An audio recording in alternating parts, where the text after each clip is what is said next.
Hello विद्यार्थियों, स्वागत है आप सभी का आर के इंस्टीट्यूट की बायोलॉजी क्लासेस में। आपको पता है ऑफलाइन क्लासेस चलने के बाद में अब ऐसी स्थिति उत्पन्न हुई है कि हमें ऑनलाइन कक्षा को स्टार्ट करना पड़ रहा है। तो आप सभी को ये सारी बातें तो पता ही हैं। देखिए, मैंने आपको पिछला जो टॉपिक पढ़ाया था उस टॉपिक में मैंने आपको लिंग संलग्न वंशागति के बारे में बताया था। ठीक है, लिंग संलग्न वंशागति हमने अप्रभावी रूप से बताई थी कि अप्रभावी लक्षण होते हैं जो स्त्रियों में तो बहुत कम चांस होते हैं जो होते हैं, लेकिन पुरुषों में वो मुख्य रूप से होते हैं। एक्स लिंक्ड लक्षण होते हैं ये, यानी एक्स लिंक्ड वंशागति बोलते हैं। ठीक है भाई, एक्स संलग्न वंशागति आई बात समझ में। एक्स गुणसूत्र के साथ में ही वो जुड़ते हैं, वाई के साथ में नहीं जुड़ते हैं।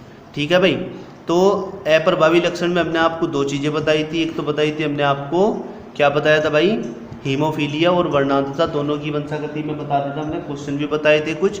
ठीक है, यानी वाहक कब होती है, सामान्य कब होते हैं और कब चांस होंगे जब वो स्त्री जो है उसमें रोगी होगी। ठीक है, तो वे तो थे अप्रभावी लक्षण। अब देखिए, हमारा जो टॉपिक है वो है पीडीएफ में हमने भेज रखा है आपके पास, प्रबल या प्रभावी लिंग संलग्न वंशागति। वे तो अप्रभावी थे। ठीक है, वे दुर्बल लक्षण थे जो बहुत ही जो केवल पुरुषों में होते हैं, एक एक्स गुणसूत्र के साथ में जुड़ते हैं। लेकिन ये प्रबल होते हैं। प्रबल में आपको पता है जिसके पास जितने ज़्यादा एक्स गुणसूत्र होंगे उसको उतना ही ज़्यादा ये रोग प्रभावित करेगा। ठीक है भाई, और जिसके पास जितने कम होंगे उतना ही कम प्रभावित करेगा। तो ये उल्टा है बिल्कुल उसका। देखिए, इसमें प्रबल एक्स संलग्न गुण है, प्रबल है ये एक्स के साथ में जुड़ा हुआ लक्षण, तो इसे बोलते हैं, रोग का नाम है त्रुटिपूर्ण इनेबल। इनेबल एक ऐसा पदार्थ होता है जो दांतों के ऊपर पाया जाता है, जिसकी वजह से दांत चमकदार होते हैं। ये दांतों की पालिश होती है एक तरीके से, जो दांतों के ऊपर पाई जाती है, इनेबल। ठीक है, हम अपने दांतों के ऊपर स्पष्ट रूप से इसको देख सकते हैं, वाइट कलर का होता है ये। ठीक है, लेकिन इस रोग की वजह से ये जिसमें ये रोग हो जाता है, दांत भद्दे हो जाते हैं, वाइट नहीं दिखाई देते, इनेबल खराब हो जाता है।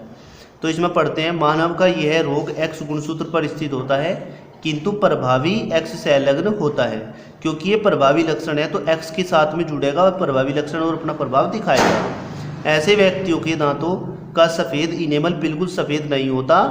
ठीक है भाई, जिनमें ये रोग हो जाता है। यह रोग प्रभावी जीन के कारण होता है, क्योंकि ये वो जो लक्षण थे पिछले वाले में तो हमने पढ़ाए थे, अप्रभावी लक्षण होते हैं, इसलिए में अपना प्रभाव दूसरे वाला एक्स पहले वाले एक्स के प्रभाव को निरस्त कर देता है। लेकिन इसमें ऐसा नहीं होता, दोनों ही प्रभावी होते हैं। इसलिए स्त्रियों में दो एक्स गुणसूत्र होने के कारण दो एक्स होते हैं, उसमें एक्स और एक्स, तो इसलिए पुरुषों की तुलना में स्त्रियों में ज़्यादा होता है, अर्थात लगभग दुगनी संभावना होती है। तो ये बात समझ में आई प्यारे विद्यार्थियों। अब देखिए आगे चलते हैं, हमारा अगला टॉपिक क्या है। अब देखिए हमारे पास इसी का दूसरा प्रारूप है, वो है नंबर 2, वाई संलग्न गुण। वाई संलग्न लक्षण कौन से होते हैं? ये केवल वाई गुणसूत्र पर होता है, एक्स पर नहीं होता। वाई आपको पता है मादा में तो मिलता नहीं है, केवल पुरुषों में ही मिलता है, यानी नर में ही मिलता है। ठीक है भाई, जैसे कर्ण पल्लवों पर का हाइपरट्राइकोसिस। ठीक है भाई, यानी कर्ण पल्लवों का हाइपरट्राइकोसिस। ठीक है भाई, इसमें क्या होता है भाई, देखिए मैं आपको बताता हूँ। इसमें जो कर्ण पल्लों पर जो बाल होते हैं ना, कानों के पल्लों पर बाल, ठीक है, वो आ जाते हैं इसमें। वो पिता से पुत्र में ही जाते हैं, केवल वो पुत्रों की में ही वंशागत होते हैं, क्योंकि वाई पर उसका जीन उपस्थित होता है, एक्स पर नहीं होता। अब देखिए, इस लिंग संलग्नी लक्षण का जीन पुरुष के वाई गुणसूत्र पर स्थित होने के कारण इनकी वंशागति होलेंड्रिक होने से यह सीधा पिता से पुत्र में, होलेंड्रिक होता है सम से सम में, होलो मतलब सम से सम में, यानी मेल से केवल मेल में जाता है, फीमेल में नहीं जाता है। नॉट फीमेल, यानी फीमेल में ये नहीं जाता, केवल मेल, तो समान में जाता है तो होलेंड्रिक प्रकार का माना जाएगा, और पिता से पुत्र में पीढ़ी दर पीढ़ी पहुंचता रहता है। ठीक है भाई, अब देखिए आगे, इसके सब प्रभाव से कर्ण पल्लों पर मोटे एवं बड़े बड़े बाल उगाते हैं। ठीक है भाई, अर्थात हाइपरट्राइकोसिस होता है, इस रोग को बोलते हैं। वो रोग क्या लक्षण होते हैं, तो इसको बोलते हैं हाइपरट्राइकोसिस। ठीक है भाई, बात समझ में आई। अब हमारा जो टॉपिक है वो है लिंग प्रभावित लक्षण। जो लिंग को प्रभावित करते हैं वे लक्षण जिनसे लिंग पर विपरीत, लिंग कितने प्रकार के होते हैं? 2 प्रकार के होते हैं, मेल और फीमेल। तो लिंग प्रभावित लक्षण होते हैं ये। देखिए मनुष्य में गंजापन बहुत कम होता है। यह अनुवांशिक या विकिरण या थायराइड ग्रंथि की अनियमितताओं द्वारा भी हो सकता है। आपको पता है मनुष्य में क्या होता है, गंजापन तो होता ही नहीं है, बहुत ही कम चांस होते हैं जो कोई किसी के बाल सिर पर ना हो। ठीक है भाई। अब देखिए अगर होता भी है तो बहुत सी अनियमितताओं के कारण हो जाता है। इस गंजेपन की आनुवंशिक आइसो या ऑटोसोमल एलील की एक जोड़ी द्वारा नियंत्रित होता है, जिसे बी कैपिटल बी और स्मॉल बी द्वारा प्रदर्शित कर। जीन की होमोजाइगस प्रभावी अवस्था, यानी होमोजाइगस जब दोनों जीन एक जैसे होंगे, समजात होंगे, समजात अवस्था में क्या होगा भाई, प्रभावी होगी। तो क्योंकि दोनों कैपिटल है तो प्रभावी है। हो तो गंजापन पुरुषों एवं स्त्रियों दोनों में ही विकसित होता है। यदि ऐसी कंडीशन होगी तो दोनों में विकसित हो जाएगा। यदि जीन की विषम युग्मजी या हेट्रोजाइगस अवस्था बी और बी हो तो गंजापन केवल पुरुषों में ही विकसित होगा, स्त्रियों में विकसित नहीं होता है। ठीक है, तो ये बात आपकी समझ में आई भाई। इसे बोलते हैं लिंग प्रभावित लक्षण। अब है लिंग से अलग लक्षण के बारे में हम बताते हैं आपको। देखिए भेड़ों में बात करते हैं तो भेड़ों की कुछ प्रजातियों में केवल नर में सींगों का विकास, गाय भैंस आदि में दूध का स्रावन, केवल पुरुषों में दाढ़ी मूंछ और आवाज़ का भारी होना, केवल सांड में गर्दन के ऊपर का भाग ऊंचा उठा होना, मतलब जिसे बोलते हैं हम क्या, ढांट बोलते हैं उसको, कि भाई इसकी पीछे की ढांट उठी हुई होती है, आदि ऐसे लक्षण हैं जिनके अनुवांशिक लक्षणों के जीन भी ऑटोसोम होते हैं। ऑटोसोम मतलब कुछ लक्षण ऐसे होते हैं जो चुनिंदा होते हैं, वो केवल नर में ही होते हैं या मादा में ही होते हैं। जैसे नर जो होते हैं, नर में स्तन ग्रंथियाँ होती तो हैं पर विकसित नहीं होती। या फिर स्त्रियों में यदि बात करते हैं कि भाई सवर बारीक हो जाता है, ठीक है। या फिर बहुत से ऐसे लक्षण हैं जो केवल स्त्रियों से स्त्रियों में मिलते हैं और पुरुषों से पुरुषों में ही जाते हैं, वो लिंग से अलग लक्षण कहलाते हैं। किंतु इनका विकास एक ही लिंग के जंतुओं में होता है, या तो नर में होता है या मादा में होता है। इनकी वंशागति सामान्य मेंडेलियन पद्धति पर आधारित है। मेंडल के जो भी नियम थे उन पर आधारित है। ये लक्षण लिंग सीमित लक्षण कहे जाते हैं। तो ये बात समझ में आई आपकी भाई। ठीक है, अब हमारा जो अगला टॉपिक है वो है मनुष्य में लिंग गुणसूत्र में विकार। जब लिंग गुणसूत्र आपको पता है कितने जोड़ी होते हैं, 23 जोड़ी गुणसूत्र होते हैं। जब गुणसूत्रों की संख्या में कोई परिवर्तन आ जाता है तो बोलते हैं हम कि भाई लिंग गुणसूत्रों में विकार आ गया, उसमें असामान्यता आ गई। आपको पता है 23 जोड़ी गुणसूत्र अर्थात 40 गुणसूत्र होते हैं, तो 40 के स्थान पर यदि 45 या फिर 47 या फिर कुछ भी हो जाए, उसकी संख्या परिवर्तन हो जाए तो फिर उनमें विकार उत्पन्न हो जाते हैं, यानी रोग उत्पन्न हो जाते। देखिए पढ़ते हैं ऐसे, मनुष्य में सामान्य गुणसूत्र संख्या 40 होती है। कितनी होती है? 40 होती है, सभी जानते हैं। इनमें 44 देही गुणसूत्र होते हैं और 2 लिंग गुणसूत्र होते हैं बाद वाले। ठीक है भाई, जिनकी वजह से नर और मादा में विभेद किया जाता है। उत्परिवर्तन के कारण, उत्परिवर्तन मैंने बोला था वातावरण के प्रभाव के कारण गुणसूत्रों की अपसामान्यता या अपसामान्य संख्या बच्चों में देखने में आती है। उत्परिवर्तन के कारण जब यदि गुणसूत्रों में परिवर्तन हो गया तो उनकी संतानों में व्यक्तियों की वो देखने में आएगा। उत्परिवर्तन के कारण गुणसूत्रों में होने वाले प्रमुख परिवर्तन निम्नवत हैं। अब देखिए सुगुणिता या यूपलाइडी। ठीक है भाई, सुगुणिता के बारे में हम आपको बताते। देखिए इसे बहुगुणी समसूत्रण कहते हैं क्योंकि इसमें गुणसूत्रों की बदली हुई संख्या हमेशा एक गुण संख्या अर्थात या अथवा उनके गुणजों में होती है, मतलब जो उनकी गुणन होता है, उनकी संख्या होती है उसमें होता है। उदाहरण जैसे त्रिगुण 3n जोड़े के हिसाब से होते हैं ना, तो 2 जोड़े में यदि एक फालतू आ जाए तो वो जोड़ा नहीं रहता तो त्रिगुण हो जाता है। या चतुर्गुण 4 हो जाते हैं एक साथ जुड़े हुए तो वे जोड़े में नहीं रहते। त्रिगुणिता का कारण युग्मक जनन के दौरान जब युग्मकों का निर्माण होता है उस समय अर्धसूत्रण के न होने से या उस समय बोलते हैं कि जब युग्मकों का निर्माण होता है उस समय अर्धसूत्रीय विभाजन यदि नहीं होगा, ठीक है भाई, और फिर युग्मक बन जाएंगे, ठीक है भाई, तो वे द्विगुण युग्मक बनेंगे। अंडाणु के 2 नर युग्मकों द्वारा निषेचन के, या फिर जब अंडाणु को 2 नर युग्मक यानी 2 शुक्राणु निषेचन करेंगे या अधूरे समसूत्रण के परिणाम स्वरूप होता है। ठीक है भाई, मनुष्य में त्रिगुणिता ऑटोसोम्स के 3 जोड़ों अर्थात जब हमने बताया था आपको ऑटोसोम और एलोसोम 2 तरह के होते हैं। जब ऑटोसोम्स के 3 जोड़ों अर्थात XXY, XX न होकर के XY न होकर के XXY यानी 3 गुणसूत्र हैं यहाँ, इन 3 गुणसूत्रों के होने को हम यहाँ त्रिगुणिता बोलेंगे के विद्यमान होने के कारण होती है। त्रिगुणित व्यक्ति पुरुष होता है, होता तो ये क्या है पुरुष, क्योंकि इसमें Y भी है, जिसका मस्तिष्क अविकसित सा, हाथ व पैरों की उंगलियां जुड़ी व जबड़ा छोटा होता है। ठीक है, ये कुछ लक्षण ऐसे हैं भाई जो प्रतिलक्षित होंगे।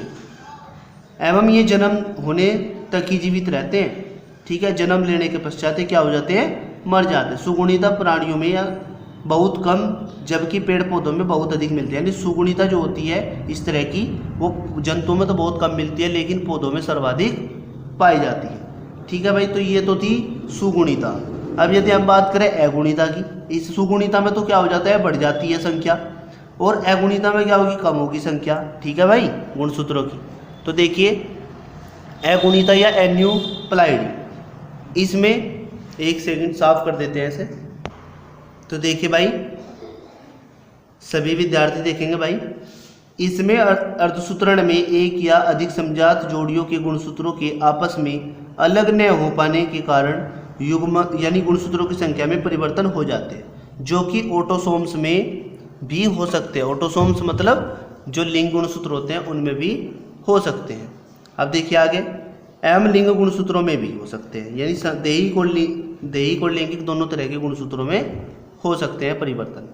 अब देखिए, यदि इन परिवर्तनों के दौरान इन गुणसूत्रों में कमी हो जाए, मैंने कहा था अगुणिता होती है कमी होना, सुगुणिता होती है वृद्धि होना, तो यह हाइपोप्लाइडी कहलाता है या फिर एन्यूप्लाइडी भी कहलाता है।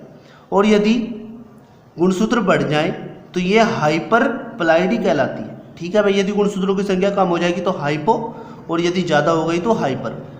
इस अवस्था में शरीर के कई लक्षण एक साथ प्रभावित होकर, यानी कई लक्षण प्रभावित होते हैं, अनियमितताओं का प्रदर्शन करते हैं, यानी कुछ कमियां होती है शरीर के अंदर, कुछ डिसबैलेंस हो जाता है अंगों में, ठीक है भाई, शारीरिक विकास नहीं हो पाता सही, ठीक है, एवं किसी भी रोग का रूप धारण कर लेते हैं, जिसे सिंड्रोम कहते हैं। इसके द्वारा होने वाले जो रोग हैं उन्हें सिंड्रोम कहते हैं। अलग अलग सिंड्रोम के नाम से जानते हैं। मानव में पाए जाने वाले अत्यधिक महत्वपूर्ण सिंड्रोम निम्नलिखित हैं। कौन कौन से हैं देखिए, ऑटोसोम की अगुणिता या एन्यूप्लाइडी, ठीक है भाई। अब देखिए, इसमें एक जोड़ी ऑटोसोम्स के स्थान पर 3 होते हैं, यानी 2 के स्थान पर 3 होते हैं, जो कि ट्राइसोमिक अवस्था कहलाते हैं। ट्राइसोमिक 3 से बनी। ऑटोसोम की अगुणिता या एन्यूप्लाइडी के सबसे अधिक प्रचलित प्रकार इस प्रकार है। सबसे पहला है डाउन सिंड्रोम या मंगोलिज्म। तो डाउन सिंड्रोम वेरी इंपॉर्टेंट है बोर्ड एग्जाम के लिए भी। अब देखिए, डाउन सिंड्रोम या मंगोलिज्म या मंगोली जड़ता रोग भी इसको हम बोलते हैं, या जड़ बुद्धिता भी हम इसे कहते हैं, ठीक है भाई। तो जड़ बुद्धिता मतलब इनमें दिमाग नहीं होता इतना, अल्प विकसित मस्तिष्क वाले होते हैं। अब देखिए, सन 1866 में इंग्लैंड के लैंगडन डाउन ने मंगोली जड़ता या जड़ बुद्धिता रोग का अध्ययन कर इन व्यक्तियों के गुणसूत्रों की ट्राइसोमिक अवस्था का वर्णन किया। इन्होंने देखा कि इनके गुणसूत्र कितने हैं। इन्होंने देखा कि 2 गुणसूत्र के स्थान पर कितने गुणसूत्र हैं, 3 गुणसूत्र हैं। तत्पश्चात इनका अध्ययन लीजून 1959 यानी 1959 ने किया था। लगभग 700 बच्चों में से एक बच्चा इस सिंड्रोम वाला होता है, ठीक है भाई। लगभग 700 बच्चे यदि जन्म लेते हैं तो पृथ्वी पर उनमें से एक बच्चा जरूर होता है इस तरीके के लक्षणों वाला, ठीक है भाई। अब देखिए आगे, इनकी 21वीं जोड़ी, जो 21 वाला जोड़ा होता है, 23 जोड़े होते हैं ना, 23 में तो जो 21वां होता है कि ऑटोसोम में 2 की जगह 3 गुणसूत्र होते हैं। होने चाहिए 2 जोड़े के रूप में, लेकिन वो जोड़े के रूप में न होकर के 3 होते हैं, ठीक है भाई। अब देखिए, तो देखिए हमने क्या बताया भाई, 3 गुणसूत्र होते हैं, अतः गुणसूत्र 2n+1 होने चाहिए 2n, जबकि 2n+1 2 तो जोड़ी में n होती है संख्या, तो ये तो जोड़ी में है, इस प्लस में 7 एक जुड़ जाता है, तो 40 होने चाहिए गुणसूत्र। 23 दूनी 40, तो इनमें जब एक जुड़ जाता है तो 47 हो जाते हैं। इस सिंड्रोम से अब लक्षण देखो इनके, इस सिंड्रोम से जो ग्रसित व्यक्ति होता है या बच्चा होता है, उसकी आंखें तिरछी होती हैं, पलकें मंगोलों की भांति वलित होती हैं, यानी गोल घूमी हुई होती हैं, सिर गोल होता है, त्वचा खुरदुरी फटी फटी सी होती है, जीभ मोटी होती है, सही बोला भी नहीं जाता, उंगलियां ठूंठदार होती है, छोटी छोटी उंगलियां होती हैं जैसी बोनी उंगलियां होती है, ठीक है भाई, एवं मुख खुलासा हो रहता है, तो यानी मंगोलों के समान होता है, ठीक है भाई। ये मंद बुद्धि के होते हैं। कैसे होते हैं? मंद बुद्धि के, दिमाग नहीं होता इसलिए इन्हें जड़ बुद्धिता भी बोलते हैं। एवं इनका कद भी छोटा होता है। इनके जननांग सामान्य, किंतु नर जो पुरुष होते हैं वे नपुंसक होते हैं, मतलब नपुंसक हम उन्हें बोलते हैं जो संतान की उत्पत्ति नहीं कर सकते, जिनमें नर युग्मक नहीं बनेंगे। एवं आयु लगभग 12 से 14 साल तक होती है, यानी 12 से 14 साल तक ही जीवित रहते हैं, उसके बाद क्या हो जाती है, ये मृत्यु हो जाती है इनकी। तो चिकित्सीय देखरेख में ये 20 वर्ष तक की आयु जीवित रह सकते हैं लगभग। अगर हम इनके देखभाल भी किसी डॉक्टर से कराएं तो लगभग 20 साल तक ही जी सकते हैं, उसके बाद नहीं। समझते हैं 40 वर्ष अथवा इससे भी अधिक आयु की स्त्रियों द्वारा प्रथम गर्भधारण से जन्मी संतान होती है। लगभग जो 40 वर्ष आयु की जो स्त्री होती हैं या उससे अधिक की स्त्रियां जो होती हैं, उनमें जब पहली बार में गर्भ धारण करते हैं या शादी लेट से होती है उनकी, तो उनकी संतानें जो होती हैं वे इस तरह की हो जाती हैं। ठीक है भाई, तो ये बात आपकी समझ में आई है। इस रोग को बोलते हैं डाउन सिंड्रोम या मंगोलिज्म। ध्यान रखना, एन्यूप्लाइडी यानी ऑटोसोम की अगुणिता, इसमें क्या हो रहा है, गुणसूत्रों की संख्या में वृद्धि हो रही है। ठीक है भाई, अगुणिता में क्या होती है, कमी या वृद्धि होना। ठीक है भाई, इसी तरह सुगुणिता होती है, इसमें भी गुणसूत्रों की संख्या बढ़ जाती है। तो ये बात आप ध्यान रखेंगे। अब देखिए दूसरा है हमारा पटाऊ सिंड्रोम। इसका अध्ययन के पटाऊ ने किया था 1960 में, 1960 में। ये 13वीं जोड़ी के, वो तो 21वीं जोड़ी का था, ये 23 यानी 13वीं जो 13 नंबर की जोड़ी होती है उसके ऑटोसोम की ट्राइसोमी यानी में भी 3 हो जाते हैं, 2 की जगह अवस्था से बनते हैं। इनके शरीर में बहुत से लक्षण बनने लगते हैं, जैसे तालू में दरार। तालू होता है जीभ के ऊपर अंदर का लेंटर जो होता है मुंह के अंदर, उसे तालू बोलते हैं। हृदय में रुधिर परिवहन अनियमित हो जाता है, सही ब्लड सर्कुलेशन नहीं होता, बीपी सही नहीं रहता। मस्तिष्क काल पे विकास होता है। ठीक है भाई, बहरापन होता है, सुनाई नहीं देता, इनको ऊंचा सुनाई देता है। हृदय अन्य तंत्रों की विकृतियाँ, पाचन तंत्र या उत्सर्जन तंत्र भी सही नहीं होता। नेत्रों का विकास प्रभावित होता है। ठीक है, ऊपरी ओष्ठ बीच में कटकर हेयर लिप बनाता है, मतलब बीच में से कटा हुआ सा ओट होता है इनका, इत्यादि। पटाऊ सिंड्रोम से प्रभावित बच्चे लगभग 3 माह तक ही जीवित रहते हैं। तो ये बात आपकी समझ में आई। इसी तरह ये सभी रोग हैं भाई, इन्हें आप पढ़ेंगे। ये सभी ध्यान रखना, जब गुणसूत्रों का जनन हो, मतलब जो हम बोलते हैं युग्मकों का जनन होता है, युग्मकों की संख्या बढ़ती है, उस समय अनियमितताएँ आ जाती हैं ये, तो इस वजह से ये रोग होते हैं। ठीक है भाई, इसी तरह क्रीडुचैट रोग सिंड्रोम है। इसमें क्या होता है भाई, 5वीं जोड़ी के गुणसूत्र जो होते हैं उसमें क्या हो जाता है, एक गुणसूत्र उसकी तो 5वीं जोड़ी की जो भुजा होती है भाई, वो उसका क्या हो जाता है, विलुप्त हो जाती है। उसके कारण ये रोग होता है। देखिए सामान्यतः गुणसूत्रों की संख्या में कमी या विलोपन की स्थिति में यह सिंड्रोम होता है, क्योंकि इसमें उनमें तो ट्राइसोमी हो रही थी, बढ़ रहे थे, लेकिन इसमें क्या हो जाती है, कमी हो जाती है। ठीक है, यह सिंड्रोम मुख्यतः 5वीं जोड़ी के गुणसूत्र की छोटी भुजा के विलोपन के फलस्वरूप होता है। विलोपन होता है यानी क्या हो जाना, कम हो जाना। ठीक है भाई, तो विलोपन के कारण होता है। सर्वप्रथम इस सिंड्रोम का अध्ययन शोधकर्ता जो थे इसके, वे जे लेजुने थे। 1963 में इन्होंने इसका अध्ययन किया था। इस सिंड्रोम से पीड़ित शिशु के रोते समय असामान्य रूप से बिल्ली के मियाऊ के समान ध्वनि उत्पन्न होती है। इस लक्षण के कारण इस सिंड्रोम को बिल्ली या मियाऊ सिंड्रोम भी कहा जाता है। ठीक है भाई, अब देखिए आगे नोट में बहुत ही बढ़िया बात बता रखी है, नोट पढ़ना। ठीक है भाई, इसमें क्या होती है, सिंड्रोम से पीड़ित शिशु के शरीर में अनेक शारीरिक और मानसिक विकृतियाँ उत्पन्न हो जाती हैं। लगभग 50,000 नवजात शिशुओं में केवल एक ही शिशु बिल्ली के मियाऊ या सिंड्रोम यानी क्रीडुचैट सिंड्रोम से क्या होता है, पीड़ित होता है। अब है लास्ट वाला भाई, इसका जो पॉइंट है, लास्ट वाला जो रोग है वो है एडवर्ड्स सिंड्रोम। इसे भी देखेंगे। इसका अध्ययन J.H. एडवर्ड्स ने किया था। ठीक है भाई, कब किया था, 1960 में। इसमें ट्राइसोमिक अवस्था 18वीं जोड़ी के गुणसूत्र में होती है, यानी इसमें 18वीं जोड़ी में क्या हो जाते हैं, 2 के स्थान पे 3 गुणसूत्र हो जाते हैं। 2n+1 यानी 18। तो गुणसूत्रों की संख्या तो ऑटोमेटिक आपको पता है बढ़नी है जब एक फालतू हो गया। ऐसे बच्चे केवल 6 माह तक ही जीवित रह पाते हैं। इस प्रकार के बच्चे में कान विकृत यानी कान भी नहीं सुन पाते, ना कान होते। ठीक है, बुच्चे टाइप का होता है, थोड़ी दबी हुई तंत्रिका तंत्र दोषपूर्ण होता है। तो यानी थोड़ी भी दबी हुई होती है। तंत्रिका तंत्र कैसा होता है, दोषपूर्ण होता है, सही काम नहीं करता। मस्तिष्क काल विकसित होता है, यानी दिमाग से भी ये क्या होता है, चला हुआ, मतलब बोलते हैं कि दिमाग भी इसका कमज़ोर होता है। तथा शरीर के प्रत्येक अंग अथवा तंत्र में विकार होता है। इसकी यदि बात करें संख्या की, तो 8,000 नवजात शिशुओं में से एक ऐसा होता है जो एडवर्स सिंड्रोम से ग्रसित होता है। ठीक है भाई, तो गुणसूत्रों की संख्या भी हम दिखा देंगे आपको। इसमें क्या होता है, गुणसूत्र की संख्या क्या होती है भाई, ट्राइसोमी हो जाती है। 18वें गुणसूत्र को यदि हम देखेंगे, देखिए ये जोड़ीदार गुणसूत्र हैं, आप देख सकते हो इन्हें जोड़ीदार गुणसूत्र हैं। 1 जोड़ी, 2 जोड़ी, 3 जोड़ी, 4 जोड़ी, 5 जोड़ी, 6 जोड़ी, 7 जोड़ी, 8 जोड़ी, 9 जोड़ी, 10 जोड़ी, 11 जोड़ी, 12 जोड़ी, 13, 14, 15, 16, 17, 18। 18 में जोड़ी तो नहीं है, 3 गुणसूत्र हो गए 2 के स्थान पे, तो इसी की वजह से ये रोग होता है। इसी तरह इसमें देखिए ये जोड़ी कंप्लीट है, ये एक्स और वाई, ये आपको पता ही है, तो लास्ट में होते ही हैं गुणसूत्र जो हैं। ये कौन सी गुणसूत्र में परिवर्तन के कारण हो रहा है? दैहिक गुणसूत्रों में परिवर्तन के कारण ये रोग होते हैं। ठीक है भाई। इसी तरह यदि हम बात करते हैं सभी के, आपकी बुक में मैंने डायग्राम भेज रखे हैं, सभी के बुक में इसी तरह आप गुणसूत्रों की संख्या को मिला करके देखेंगे। तो यहाँ आप क्या देखेंगे भाई, इसमें यहाँ देखेंगे आप पटाउके सिंड्रोम में 13वीं जो गुणसूत्र है इसकी ट्राइसोमी हो रही है, बाकी सभी जोड़ीदार हैं, लास्ट वाले भी सही हैं, तो इसकी वजह से ये रोग हो रहा है। ठीक है भाई। तो सभी गुणसूत्रों में परिवर्तन के कारण ये रोग होते हैं। तो मुझे उम्मीद है सभी विद्यार्थियों की ये टॉपिक समझ में आया होगा। पूरी मेहनत करते रहिए, लगन करते रहिए और अपना कार्य समय समय पर करते रहिए। बोर्ड एग्जाम में कोई सा भी क्वेश्चन आ सकता है, 2 नंबर का आता है, कोई ना कोई सिंड्रोम जरूर आता है। ठीक है भाई। आपको ये पता होना चाहिए कौन सी गुणसूत्र की ट्राइसोमी या मोनोसोमी के कारण या एक गुणसूत्र के कारण ये रोग होता है, ये आपको ध्यान रखना है। अच्छे से समझो इसको बहुत बढ़िया तरीके से। जय हिंद, जय भारत।